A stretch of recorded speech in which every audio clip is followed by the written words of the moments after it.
Let me tell you a story about the most powerful bounty hunter in the galaxy, Samus Aran.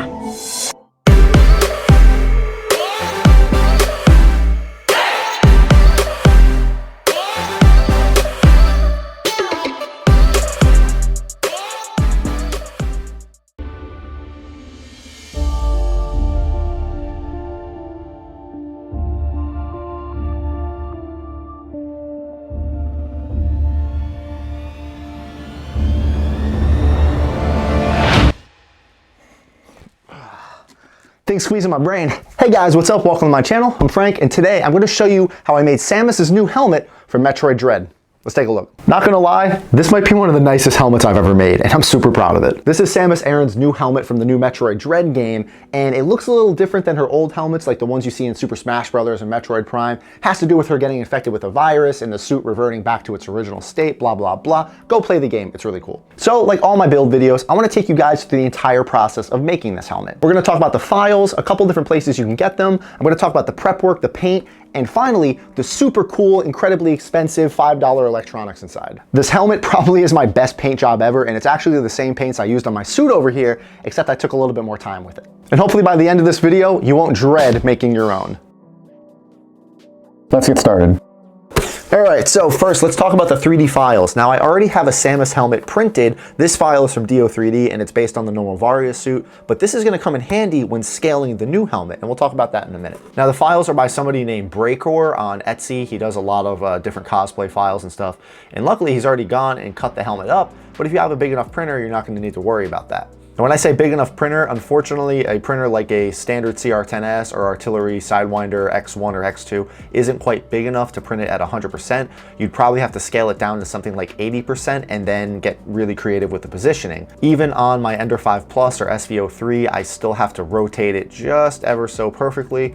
Now, even though he's gone and cut up some of the files, unfortunately, they're not quite small enough still to fit on an Ender 3. A few of them might, like the side panels, but you still might need to get a little creative with the front pieces, rotating them around and printing them probably not in the best positions, but worst case, you can drop these in Mesh Mixer, arrange them, position them, cut them. You can do whatever you need to get them to fit on whatever printer you have. Just always consider the details you're gonna cut through, and don't make the work kind of harder for yourself in the long run. He also does include the little pipettes over here as separate little pieces, which you can either FDM print these, but if you have something like a small resin printer, you can go ahead and pump these out for a super nice quality that sands a lot easier, and the fitment will be a lot nicer. So combining FDM and resin is always fun, especially to get those nicer details. This is an Elegoo Mars build plate, probably one of the smallest resin build plates out there, and the pipes fit just fine. As for the visor, you're gonna see later that I printed this out anyway. I'm gonna use this as a negative to help me make the real visor, so you can print this at a low infill, horrible quality. You really just need the shape of the visor to heat form and bend and cut the visor you're gonna use in the helmet. Now, it might be a little hard to track, but when I talk about scaling, I'm using the old Samus helmet I printed to gauge and see the size of the new helmet. Now you can print out test rings, you can use a caliper, you can use ArmorSmith. There's tons of different ways you can go about scaling this, but since I know I have a Samus helmet, this one right here, that fits me, I'm gonna use the opening in the bottom to try to compare the opening of this one to see if this one's actually gonna fit now. Since I already have this helmet printed, I know exactly how it fits me. There's a little bit of play, a little bit of wobble, but you need to expect that. You don't want it to be crushing your head every time you pull the helmet on. So knowing that this helmet, this Do3D Samus helmet, fits me at 100% scale is perfect for this. As long as I roughly compare it in Cura, you can pretty much one shot and know that the scaling is gonna fit you. But always take into consideration that the opening of the helmet might be smaller than the helmet itself. Once my head's in here, there's plenty of room, but if you can't get into the helmet, it doesn't matter. So with scaling figured out now, we can worry about printing.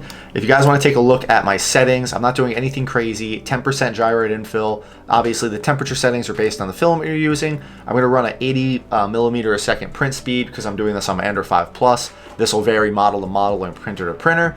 And as for supports, I have a pretty high support overhang angle, and this is going to depend, again, printer to printer and how comfortable you are with that. Make sure your support density is as low as possible, 1 to 2%. It'll save you a lot of material. I have a low raft, and you can block out the center support. I do this on a lot of helmets I print standing upright. Block out the center support. You don't need it on these dome type of helmets. It'll print just fine. and we're just under 1 roll of filament, which is great, which means we don't need to change it. And it's gonna be a 3.5 day print, so make sure you trust your printer. But the preview looks good. Let's get to printing.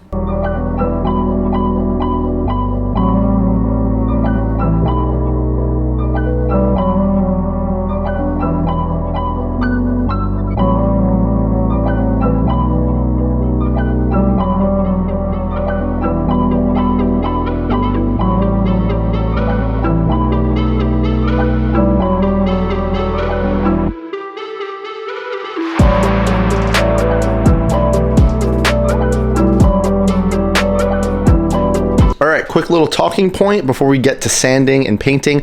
These printed with the exact same G code on an two different SVO3s, but for some reason, I'm not sure if it was the filament or maybe the hot end, one of them came out just a little bit worse than I would have liked. You can see there's a lot of drooping going on here, and typically this is met because of not enough overhang, but this had the same amount of overhang and it came out just fine.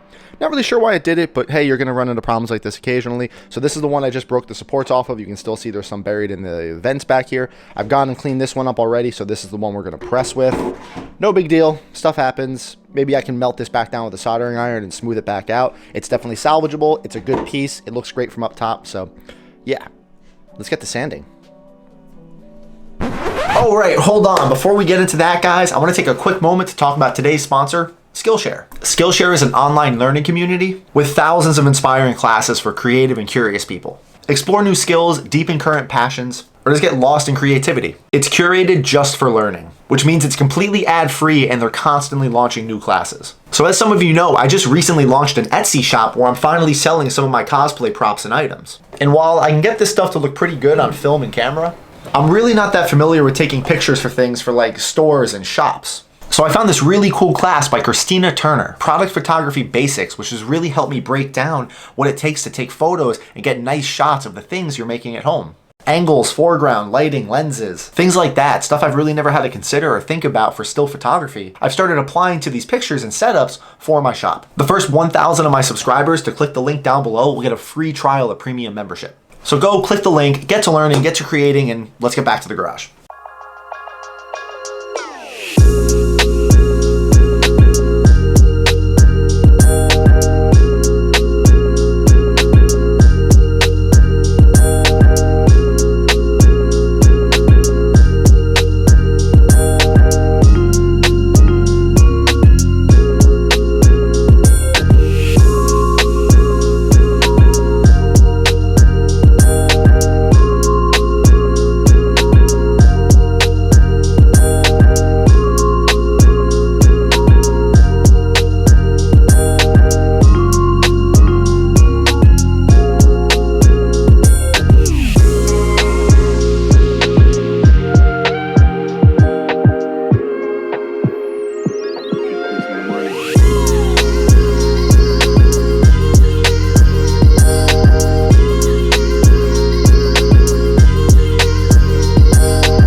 Okay, while that primer is up there drying, let's talk about the paints we're going to be using for this. And I'm sure you guys have seen these ones already.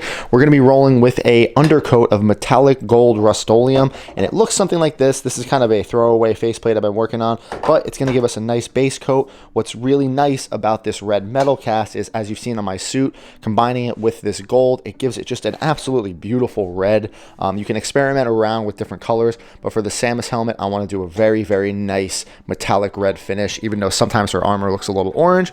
I'm going to go with this. And once this is all done, we're going to wrap it up with a 1K clear coat. I don't have anything in here to show you what it looks like, but I promise at the end, this is going to be the cherry on top. It's going to look beautiful. As for the little accessories we have here, I've gone and resin printed the little vent tubes, and I'm going to paint these a mixture of metallic gold and that Rust-Oleum, or just metallic and then Rust-Oleum gold. They'll look really good accented around the sides, and they came out really beautiful. They sand just so easy. I love resin. And I've gone and printed a negative, or I guess a blank, of the visor, and I'm going to use this to make the visor out of plastic so I can get the template right. And this is just basically just a nearly 0% infill visor, and it's going to work out great. So let's send this home and get to painting. So after some sanding and priming and sanding, we're ready for our first coat of metallic gold.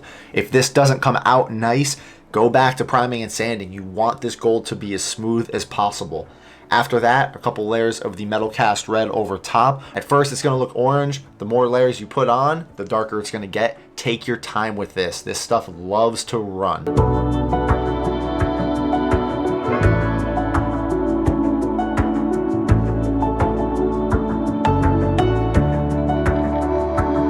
You can see here after just a couple layers how dark red this became, and obviously lighting has a big impact on that, but man, this stuff looks great, and we haven't even clear coated it yet.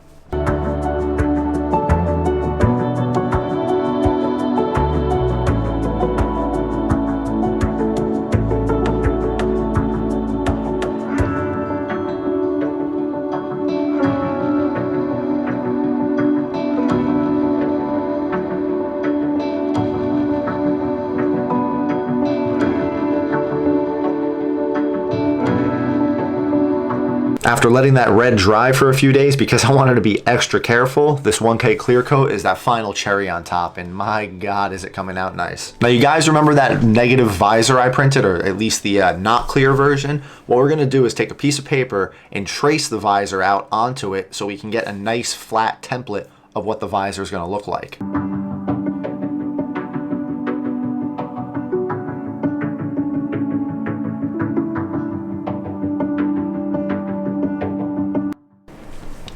Once we have that template, we can cut it out and then transfer that over to our clear plastic that we're going to use for the actual visor.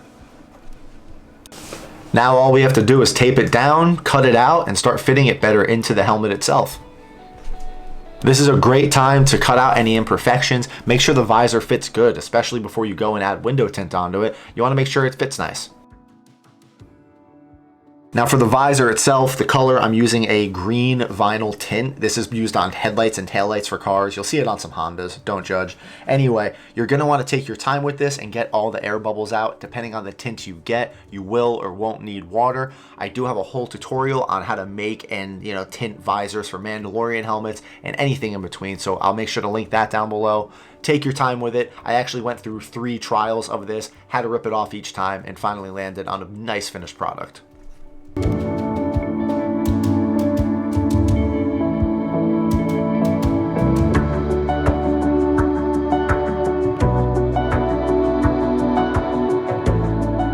So the last part of this build I want to talk about, dang, didn't that clear coat come out nice? Look at that.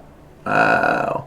Anyway, is the electronics, and it always scares people. That always seems to be like, oh my God, I don't know how to do that. Keep it simple. All I'm doing for this helmet is some cheap $5 electronics. I'm not kidding. I got this USB battery pack powered LED strip from Five Below. It's a dollar store, but everything's like $5 or below. You can get stuff from Walmart. You can get stuff from Amazon. You don't need to code, program, and make all your own electronics. I've done plenty of builds where I've borrowed and integrated electronics from like Halloween or Christmas decorations. It works. And USB battery packs now can be really strong for really cheap. I think this was also $5. No, it's not going to charge my phone 9 times, but it's enough to keep an LED strip alive for a few hours. All I've gone and done is taken the LED strip and secured it inside around the visor. Now, depending on the LEDs, you might have to angle them differently or do whatever, and I've just taped them in there. They're mostly removable, and everything else you see in here is foam or felt, and you can get it from like a craft store, Michael's, Joann's, Hobby Lobby, wherever, just to make it a little more comfortable. Nothing crazy at all. I've also added some Velcro around the visor so I can pop it in and out, and now I have a whole tutorial on doing visors and how to tint them and cut them, so I'll definitely link that down below. But I like having them removable. This way you're not married to the idea, and if you ever want to take it out and swap it, you can. So I'm going to add the finishing touches to this, and we'll see how it looks. What's really nice about this helmet is it has so much room for a battery pack. I can stick the battery pack in here, and I still have tons of room in there for activities. Oh yeah, I forgot to mention, The best part about this LED strip, it has a full RGB controller. Like, you can do whatever you want with it. Now, it's really bright in here right now, but I can select the colors and change the visor from red to green to blue. Not bad for $10 worth of electronics. What can we do to make this just a little bit better? What about a respirator, or like, you know, a fake one? Well, this was a real respirator. I cut it apart because it was kind of old and useless anyway. I got the idea from Daryl over at Off Earth 3D. He is working on a Samus helmet too, and he wanted to model the little respirator part because she has a respirator or rebreather underneath her helmet. And I think that little additional detail could probably send this home.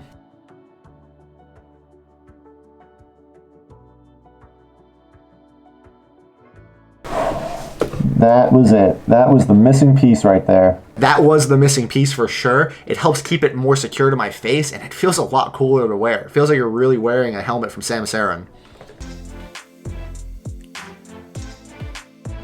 So that does it for this video, guys. I'm super proud of this helmet. I love how it came out. I put a lot more work this time into the paint job, and the electronics only ended up costing what, like 10 bucks? A $5 LED strip and a $5 USB battery pack? Not bad. Let me know what you guys thought about this build in the comments. I do appreciate all the feedback you guys give me. And again, I apologize that the original Samus helmet video never really came out. But once I started making this thing, I knew it was going to be far superior to that old one. So I wanted to show you how I made this one. Thank you again, SkillShare, for sponsoring the video too. Make sure you guys go check them out. If you guys haven't already, please make sure you hit the subscribe button. I have a lot of cool new videos coming out and big plans for 2022. Well, that does it for this video and this build, guys. As always, thank you so much for watching, and you have a good day. I gotta deal with some pesky Metroids now.